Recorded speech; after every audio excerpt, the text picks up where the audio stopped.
anyone could do that. It's super simple. Yeah. You guys saw the bugger all ingredients. That's it. Chuck it in the oven and you've got a wicked piece of fish. What's up, ladies and gentlemen? Welcome to another. This is not a Sammy Hitzke fishing adventure. This is a Sammy Hitzke cooking adventure. I haven't thought of a better name yet. If you can think of a good name for my cooking show, let us know in the comments below, because I haven't thought of one yet. But what I can say is it's the cooking show best enjoyed with a beer. Now, I've got my neighbour here, Julian. Julian is actually a chef. Now, I know I've made you guys suffer through many of my cooking shows with my lack of knowledge and lack of finesse. Today, we're going to introduce some of that finesse, mate. What are we doing? G'day, guys. Well, let's crack these first. Let's do that. I just tried to... I actually just came for the beers. I heard there was free beers and free fish. Well, there's free fish. Oh, cheers, mate. Thank you so much. Cheers, guys. Thanks for tuning in. Oh, that makes cooking much more fun. It does. It does. Now, I've done arguably the hardest job here. I've got one ingredient. You've done the rest. Then what are we going to do with it? Actually, for those done the dirty work. For those playing at home, you would have seen in one of my previous episodes, I went snapper fishing. I've got a beautiful 55 centimetre long squire or pink snapper, whatever you want to call it. I've gilled it and gutted it.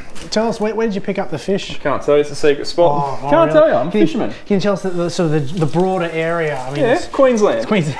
Queensland is where we caught that. Oh my gosh. So, I guess let's throw to you. All right. Everyone wants to know what we're doing. What are we doing? So, we're going to do a ginger and shallot snapper, a baked snapper. So, whole baked snapper. That's it, whole baked snapper, ginger and shallot, which is pretty Chinese style, and I'm going to keep it fairly traditional. The only thing I'm sort of going to tweak is I'm going to put it in a paper envelope today, so it's going to sort of steam as it bakes. It's going to steam in its own parcel, if you will. So this is sounding pretty fancy. It's going to be fancy, but it's going to be simple. It's going to be approachable. Hopefully anyone can do it.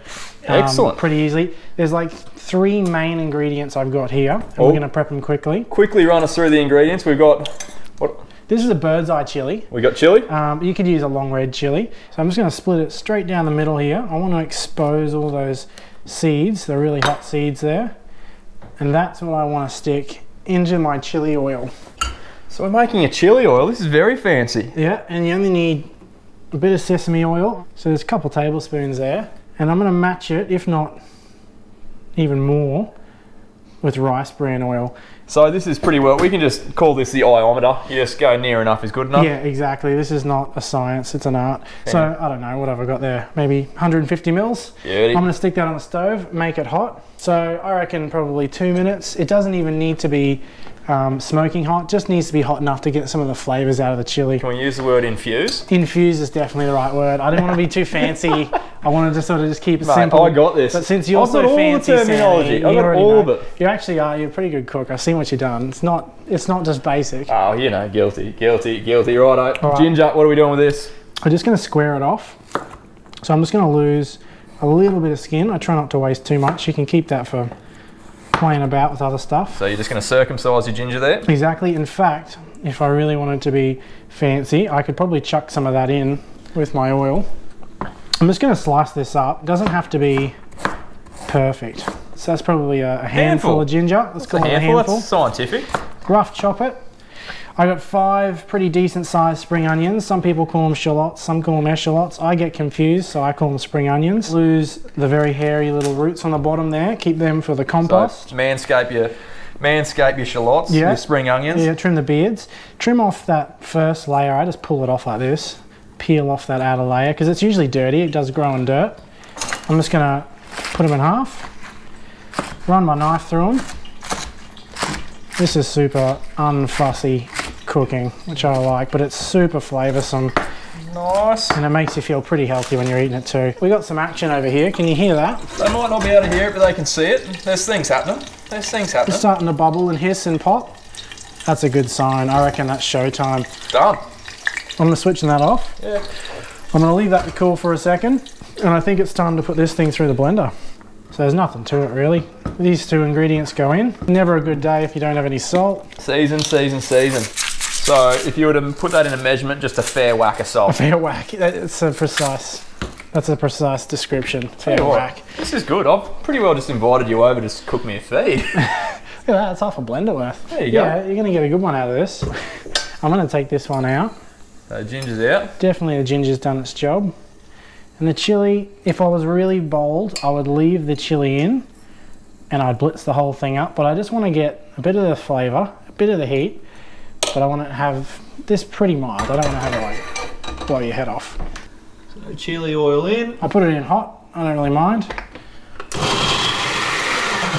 So we're blending it till it's smooth? We want it to be pretty smooth. You can see it's kind of chunky, and a bit chunky is okay, but we want to get it a bit smoother than that.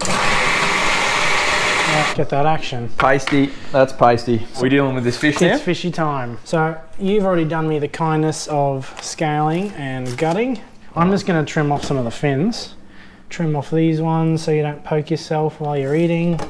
All right, now I'll leave the you got to leave that for presentation. I will, and because I use that to check when they're cooked.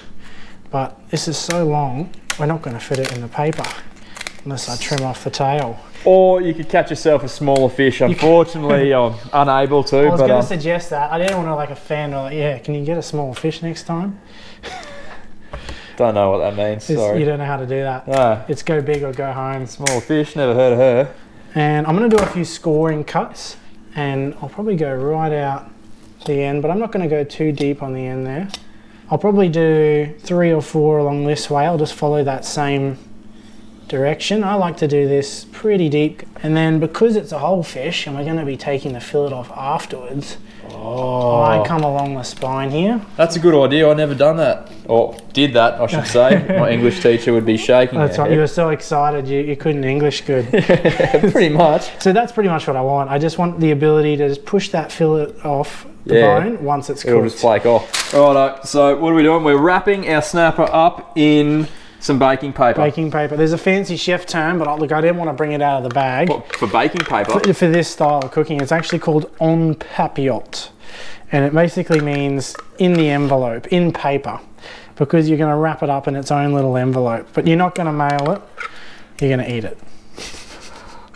Yes, Julian is a dad, and that's one of his jokes. You can clearly see the dad jokes he's coming out of the works. So he's just spreading it over there, a nice, thick coating. Yeah. And then do you massage it into your little scores? Yeah, or if I was really fussy, I could sort of get in there and...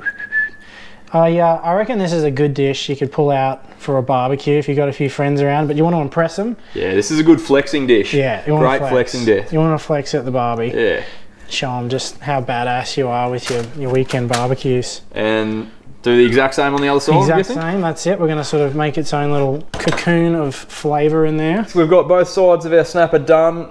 Rebecca, are we wrapping it up now and then putting it in there? That's it. That's Righto, it. show us your skills. Nice and simple. In fact, I'm even going to try and do it in the dish, just so I don't have to pick it up after I've wrapped it. So there's no crazy trick. You're just trying to seal it in basically and stop all the steam from escaping. So you pretty much just have to crimp the edges as many times as it takes. I'm just going to do all 3 sides. There we go. And there you go, wrapped up, ready for the oven. For everyone, we all know that you got to preheat an oven before you cook. What did you preheat ours to? I've actually gone pretty hot, like 220, 230, 230 degrees Celsius. So, and that's cooking temp? Yep, and I'll leave it in there until it is really tender. So probably my guess is half an hour, but there's a lot of variation. Yeah, so just keep checking. I'll keep checking. I'll pull on that little dorsal fin and we'll see when it comes away really easily, like butter. That should be it. Another little hot tip for you. Let's chuck it in the oven. All right. Righto, we'll give that some time to cook. In the meantime, marinate yourself. And yeah. Righto guys, 30 minutes has elapsed, or approximately 3/4 of a beer, depending on which scale you use. We've had to crack fresh ones. Look, it had to happen. 30 minutes, we were already halfway through. That's how it works. Simple maths. The moment of truth, really. This is it. This is the big reveal. Oh, it smells amazing. I'll grab that for you. Thank you. There's our little package. our fish has been cooking away in there, and I'll tell you what, it already smells awesome, so I'm excited. It does smell $1,000,000. The good thing about this recipe is it captures all the juices, so you've got a sauce in the bag ready to go. So I'm going to open it up, this little envelope. I'll try not to spill any of the juices there. You just lost all of them, sorry. That's all right. Oh no, we can tip it out of the pan as long as it doesn't go on the bench. Okay, yep, no, good call. I don't want to clean it up anyway. You can see it's well cooked because the flesh is already separating from where the score marks were. Yep, and if people were wondering, show us this doneness technique. One more trick up my sleeve. If I wasn't sure, like if I was really close on the mark, pull that dorsal fin out there. You can see it just comes away like butter. There's no resistance. If it was sort of pulling, like it was resisting being taken out, it's undercooked, but that is well cooked. Just a word of warning, I've baked a whole fish a few times myself. None that smell like this, I will admit. This smells pretty damn good. It does pay to be pretty aware of fish anatomy. Rib cages, pin bones are all things you should watch out for, along with those dorsal spikes. They will, because it's cooked, they will come away with your flesh. So just a word of warning. Think about when you've filleted fish before, where those bones sit, and that way you'll be able to grab yourself a bone-free piece and leave all the bits with bones in it for your guests. Because stuff them, they didn't cook it, you get the good bit. You got to know the right spot. Exactly. Now, I don't know if this will work, because like you say, there are pin bones running somewhere here. So they'll run to about there. Yeah, and they'll cause some trouble, but we might be able to come down the tail and get a nice tidy fillet like this. So if I was serving it to guests, you could just scoop that up. Right there. There's probably a couple bones running through there. There'll be pin bones and I reckon I think 2 ribs. That's not too shabby. So you got a pretty good fillet there. And then, this is my favourite part, and this is what gives you that really nice cross-section of the anatomy. You sort of push off that tail there, and all this is pretty well cooked. If you can get a hold of the bottom of the spine, you got to play hot potato a bit, you can lift it out. And the bottom there is really tidy. You can just push all the bones off. So there your anal fin bones there, guys. You see the ribs there. They're going to stay in, but you'll be able to get a really good shot at picking your way bone free. That's it. Much easier. And then you can just get under here and pick up a nice clean fillet of fish. Yes. Now, you've suggested to serve this with a fresh sort of salad, and here's one. Can we say that? It's cooked. Here's one we prepared earlier. So talk us through that. That's one the moment. Quick. I've been waiting for that moment all my life. Here's one I prepared earlier. Here you go.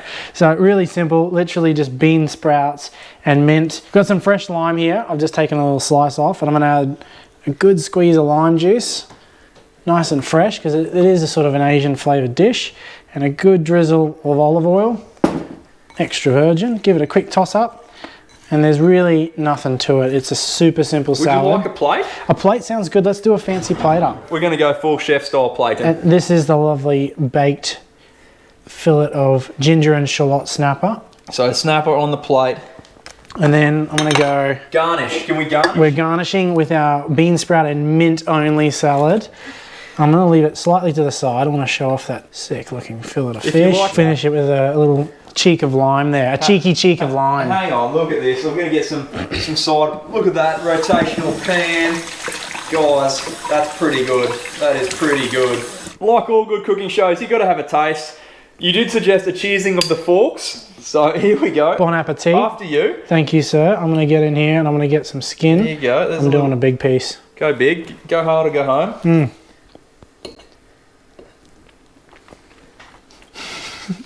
Got some bone.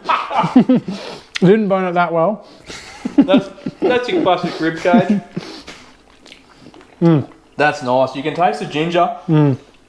That's real nice, actually.